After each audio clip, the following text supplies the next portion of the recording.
Hello everyone. In this video I will tell you some sources from where you can learn Python. So let's start.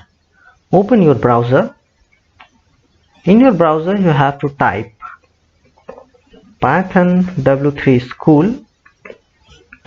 For beginners I would like to tell you that W3 School is the world's largest site for developers, and developers use it for learning different front-end programming languages like HTML, CSS, JavaScript, and for backend programming languages like SQL, Python, PHP, Bootstrap, and so on.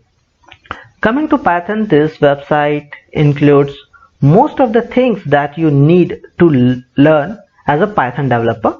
So tutorial start with what are the different syntaxes, how to do a comment, how to create a variable, what are the different data types, how to handle conditions, create loops, how to handle different format of files. It also includes some of the basic concept of machine learning, and you can also make use of Python for MySQL and MongoDB database.